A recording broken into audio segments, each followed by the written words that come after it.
Chers téléspectateurs, très heureuse de vous retrouver sur la télévision Isanganiro et bienvenue à ce journal. Et donc voici les principaux titres. Le parti Codebou estime que demander des signes distinctifs aux partis politiques alors que le président de la République n'a pas encore convoqué les élections, cela va à l'encontre de la loi électorale. Kefane Widi, président du parti Codebou, explique cela en se référant à l'article 127 de cette loi. Et vous aurez les détails au cours de ce journal. La pénurie du carburant affecte le travail des pêcheurs à Rumongue. Ils indiquent qu'ils peuvent passer même 3 jours sans pratiquer l'activité de pêche. Après une courte pause, les détails.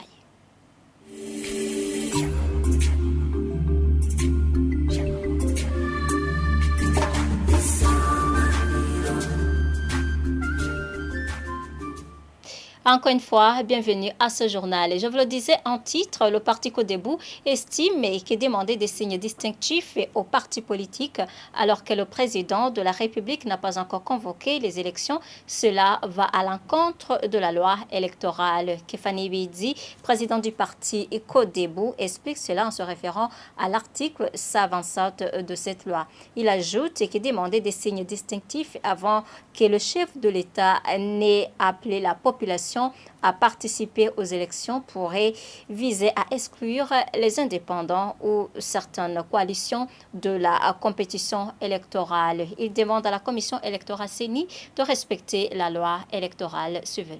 La lettre que la CENI a adressée aux partis politiques pour qu'ils acheminent les emblèmes de campagne électorale à la CENI viole le code électoral parce que l'article 127 du code électoral stipule que les emblèmes ou les logos utilisés pour la campagne sont déposés en même temps avec la déclaration de candidature et qui n'est pas encore eu lieu. Et de plus, il faut noter que les élections sont ouvertes pour les partis politiques, les coalitions de partis politiques ainsi que les indépendants. Quand on demande le dépôt des emblèmes qui seront utilisés pour la campagne avant la convocation des électeurs par son excellence, Monsieur le Président de la République du Burundi, on voudrait écarter peut-être les coalitions de partis politiques et les indépendants parce qu'ils ne peuvent pas être connus avant que les élections soient déclarées. Donc, nous demanderions à la CENI de faire un effort afin de respecter le prescrit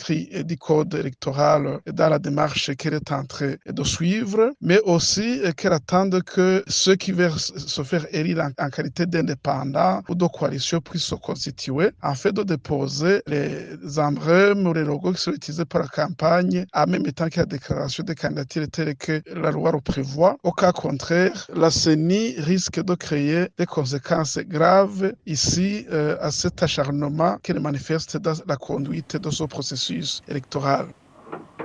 La pénurie du carburant affecte le travail des pêcheurs à Rumongue.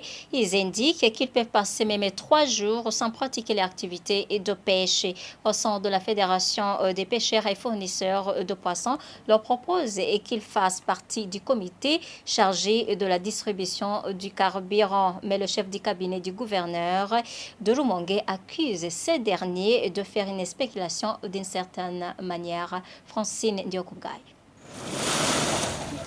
Ils sont du port de pêche de Rumongue. Ils disent qu'ils éprouvent beaucoup de difficultés à se rationner en carburant, qu'ils trouvent des fois à un prix exorbitant. Car chez les vendeurs, cette commerçante s'indigne que même les clients ne viennent plus suite au prix élevé du poisson sur le marché. Moukanya Sadi est le secrétaire général de la Fédération des pêcheurs et fournisseurs de poissons au Burundi. Pour lui, il serait important que les pêcheurs soient dans les comités de gestion du carburant. Le chef du cabinet du gouverneur de Rumongue, Abdul Ntiranyibagira, trouve néanmoins qu'il y a parmi ces pêcheurs ceux qui font des spéculations et vendent le carburant en cachette. Il ajoute cependant que dans une réunion tenue avec ces derniers, ils se sont convenus qu'une fois que le carburant est disponible, le peu sera partagé équitablement et espèrent que tout va bien se passer.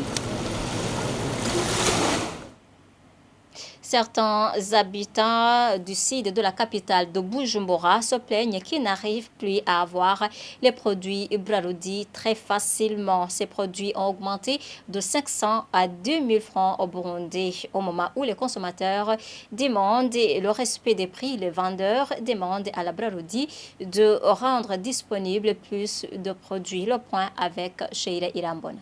Ibinyobwa vya Brarudi ntibiboneka ku rugero rushimishije. Hahandi musanga ku butike canke mu bandi barasanga ziba zizwe cyane. Ces personnes sont parmi les habitants de la zone Kanyosha qui indiquent que depuis quelque temps, les produits de la Brarudi se font rares et que pour y avoir accès, ces derniers sont obligés d'ajouter de l'argent sur le prix normal prévu par le gouvernement et de demander à ce que la Brarudi disponibilise ces produits. L'Amstel est à 4500 ou 5000 francs. Le Primus est à 3500 ou 4000. Le petit Primus est à 2500, tandis que le petit Amstel est à 3500 francs. Je suis au courant de ces prix car ces produits sont parmi tout ce dont j'aime consommer. Les commerçants qui les vendent disent que ces prix sont dus au fait que ces produits soient rares. Ils nous affirment qu'ils se sont arrangés pour avoir ces produits par bouteille.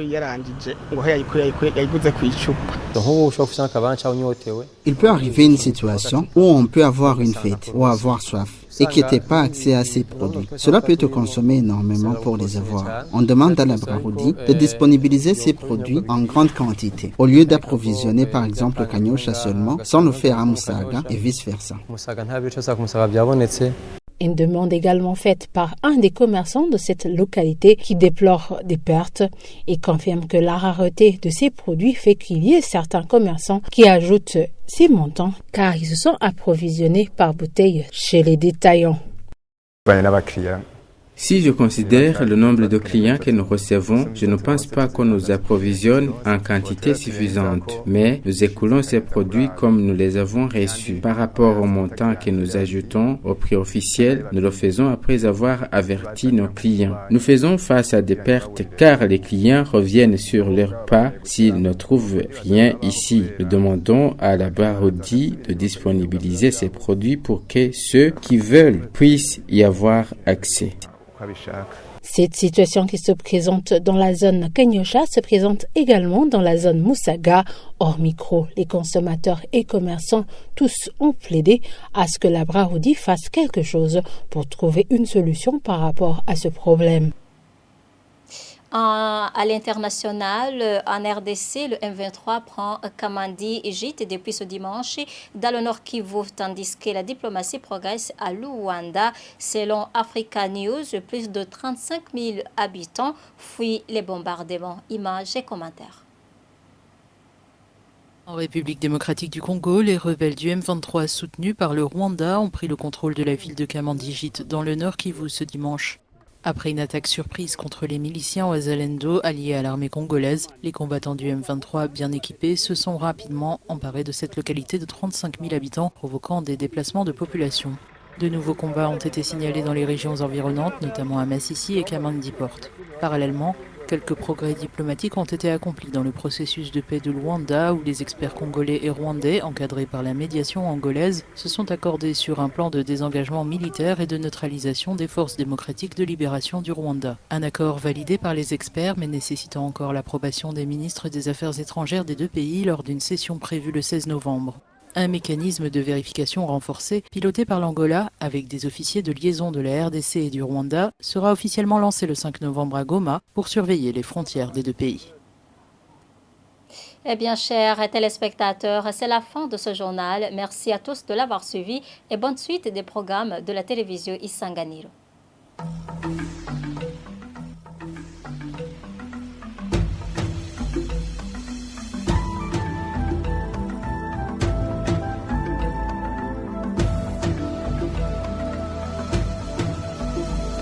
Isa